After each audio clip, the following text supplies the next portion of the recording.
محترم المقام، آج ہم پڑھتے ہیں دنیا کے مال و حرص کے بارے میں۔ تاجدار کائنات صلی اللہ تعالی علیہ وآلہ وسلم نے ارشاد فرمایا، ہر امت کی رب تعالیٰ نے آزمائش کی ہے، ہر امت کی آزمائش ہوئی اور کسی نہ کسی شے کو اس امت کی آزمائش کا سبب ٹھہرایا۔ آقا نے فرمایا، میری امت کی آزمائش مال و دولت کی محبت سے ہوگی۔ اگر میری امت مال و دولت کی محبت سے بچ گئی تو آزمائش سے بھی بچ جائے گی۔ اور ایک دوسرے مقام پہ آقا نے فرمایا کہ دو بھوکے بھیڑیے اگر بکریوں کے ریوڑ میں چھوڑ دیے جائیں تو وہ اس ریوڑ کو اتنا نقصان نہیں پہنچائیں گے جتنا کہ انسان کی محبت جو مال و دولت میں ہے اور جاہ و منصب میں ہے۔ فرمایا جتنا جاہ و منصب اور مال و دولت کی محبت اس کے دین کو نقصان پہنچاتی ہے۔ مطلب کہ اب دو بھوکے بھیڑیے ہیں، وہ مال کو اتنا نقصان نہیں پہنچاتے جتنا کہ جاہ و منصب اور مال و دولت کی محبت انسان کے ایمان کو نقصان پہنچاتی ہے۔ اب آقا علیہ الصلوۃ والتسلیم کا جو فرمان ہے وہ یہ حقیقت پر مبنی ہے۔ آج دیکھیے گا ہمارے معاشرے میں سود خور کی لعنت، سود خوری ہے، رشوت ہے، بازار گرم ہے۔ سود تو ہمارے معاشرے میں اس طرح پیوست ہو گیا، جس طرح کہ درخت کو پیوند کاری لگاتے ہیں نا کہ وہ بھی اسی درخت کا حصہ بن جاتا ہے نا، یہ سود خوری بھی ہمارے معاشرے میں ہمارے کمائی کا حصہ بن گیا ہے۔ ہم تو اس کو حرام سمجھتے ہی نہیں، جبکہ یہ سود خوری انتہائی حرام ہے، انتہائی حرام ہے۔ 1 روپیہ حرام کا سارے مال و دولت میں اگر مل جائے تو حرام کی کمائی سارے مال و دولت جو حلال کی کمائی ہوتی ہے اگر ملنے سے سارے کو حرام بنا دیتا ہے۔ ابھی چھوڑ دیں اس کو، رہنے دے چچا، سمجھ آ گئی نا؟ سارے مال و دولت کو نقصان دے دیتی ہے۔ حرام سے بچو، حرام سے بچو۔ اور اس کے بعد یہ جو حرص ہے مال و دولت کا، حضرت سیدنا عیسیٰ روح اللہ علیہ الصلوۃ والتسلیم سفر پہ تشریف فرما رہے تھے۔ راستے میں ایک شخص مل گیا، کہنے لگا، اے روح اللہ، اگر آپ مجھے اجازت عطا فرمائیں تو میں آپ کے ساتھ سفر کرنا چاہتا ہوں تاکہ آپ کی صحبت میں شریعت کی باتیں سیکھ سکوں۔ حضرت سیدنا عیسیٰ روح اللہ علیہ الصلوۃ والتسلیم نے فرمایا، اجازت ہے، آ سکتے ہو۔ آپ علیہ الصلوۃ والتسلیم کے پاس 3 روٹیاں تھیں بھی حضرت عیسیٰ علیہ السلام کی، اس کی نہیں تھی۔ 3 روٹیاں تھیں۔ ایک مقام پہ بھوک لگی، بیٹھ کر کھانے لگے۔ جب کھانے لگے تو 2 روٹیاں کھا چکے تھے، 1 روٹی باقی رہتی تھی۔ حضرت سیدنا عیسیٰ علیہ الصلوۃ والتسلیم نے فرمایا، میں نہر سے پانی پی کے آتا ہوں۔ عیسیٰ علیہ الصلوۃ والتسلیم پانی پینے گئے، جب پلٹ کر آئے دیکھتے ہیں وہ 1 روٹی غائب تھی۔ آپ نے پوچھا وہ روٹی کہاں گئی؟ کہنے لگا مجھے معلوم نہیں۔ اب تیسرا کوئی آدمی بھی نہیں ہے، منہ پہ مکر گیا کہ مجھے معلوم ہی نہیں ہے روٹی کہاں گئی۔ آپ علیہ الصلوۃ والتسلیم نے فرمایا، چلو خیر ہے، چلتے ہیں۔ آگے چلے، بھوک لگی، روٹی تو پاس تھی ہی نہیں۔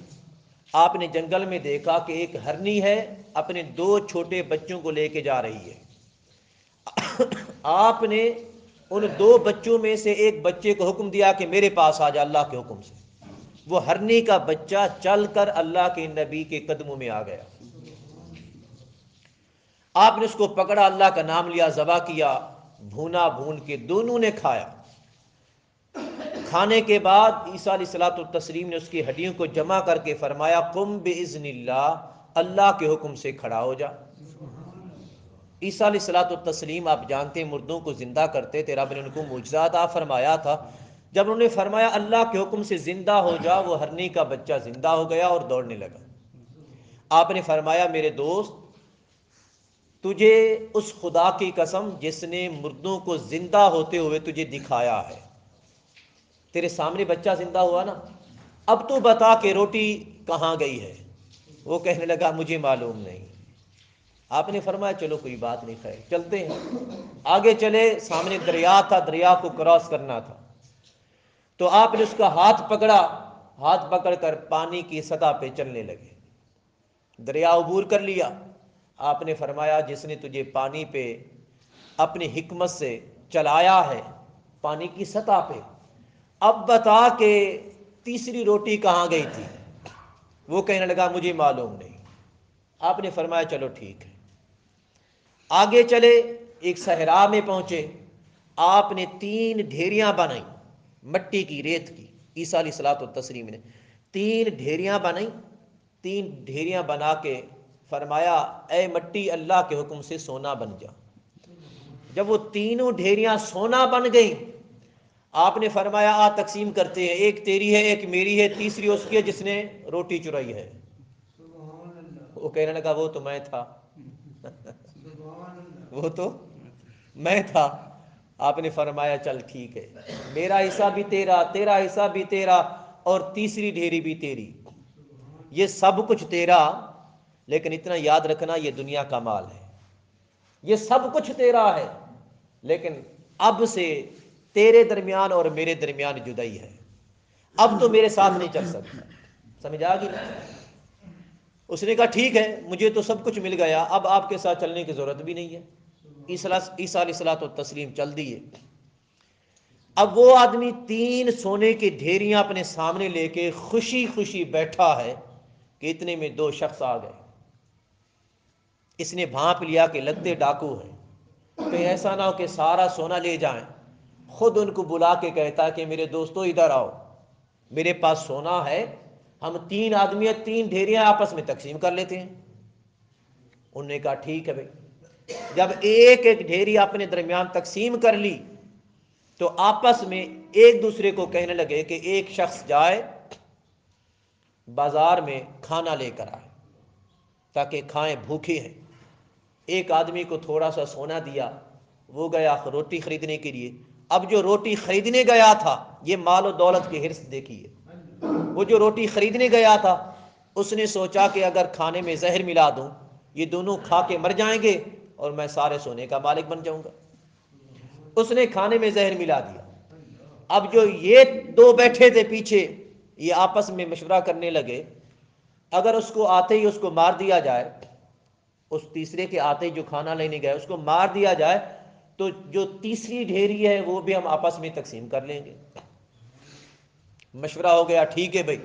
انہوں نے چھری تیز کر لی، خنجر تیز کر لیا، جو ہی وہ شخص آیا انہوں نے چھری سے وار کیا، اس کا کام تمام کر دیا، موقع پہ مار دیا، وہ بیچارہ مر گیا۔ اب یہ خوش ہو کے کھانا کھانے لگے، چونکہ وہ کھانے میں پہلے سے زہر ملا کے آیا تھا، ان دونوں نے کھایا، یہ بھی مر گئے۔ اب سونا اپنی جگہ پہ موجود ہے۔ عیسیٰ علیہ الصلوۃ والتسلیم واپس پلٹے کچھ ساتھیوں کے ساتھ، ان کے حواری، ان کے صحابے کچھ ان کے ساتھ تھے۔ جب واپس پلٹے آپ نے دیکھا کہ 3 لاشیں پڑی ہیں اسی مقام پہ، اور سونا پہلے کی طرح ویسے کا ویسا موجود ہے مٹی پہ۔ آپ نے اپنے صحابہ سے فرمایا میرے صحابہ دیکھو ذرا، یہ شخص میرا ساتھی تھا۔ ان کو اپنا سارا حال بیان کیا، اور سارا حال بیان کرنے کے بعد فرمایا یہ دنیا ہے اور یہ دنیا مال و دولت چاہنے والوں کا انجام ہے۔ سمجھ آ گئی؟ یہ دنیا جان لے لیتی ہے، جان لے لیتی ہے، ایمان لے لیتی ہے، سب کچھ لے لیتی ہے، مگر دیتی کچھ بھی نہیں۔ اردیتم بالحیات الدنیا من الآخرہ، رب تعالیٰ نے قیامت کے دن رب تعالیٰ فرمائے گا جو صرف دنیا کو اپنے سامنے رکھتے ہیں نا، دنیا کا مال و دولت، دنیا کا لالچ، دنیا کا حرص، دنیا کا جاہ و منصب، دنیا کی شہرت، دنیا کی عزت، جو اس کو اپنے سامنے رکھتے ہیں آخرت کو بھول جاتے ہیں۔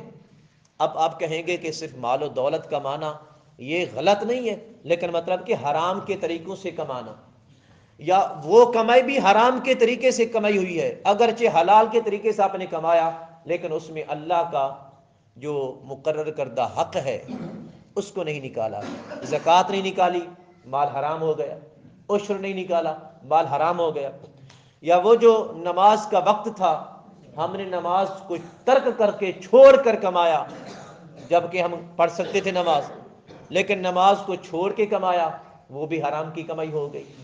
یہ جتنے بھی اللہ کی نافرمانی میں کمایا گیا مال، حالانکہ طریقہ حلال تھا لیکن اللہ کی نافرمانی میں کمایا تو وہ بھی حرام کا مال ہو گیا۔ یہ مال حرام کمانے والے اور صرف دنیا کے پیچھے پڑنے والے، آخرت کو بھول جانے والوں کے بارے میں رب تعالیٰ فرماتا ہے میں قیامت کے دن ان سے پوچھوں گا ارضیتم بالحیات الدنیا من الآخرہ، یہ سورہ توبہ۔ رب نے فرمایا میں پوچھوں گا بتاؤ تم آخرت کے بدلے دنیا کی زندگی پہ راضی ہو گئے تھے؟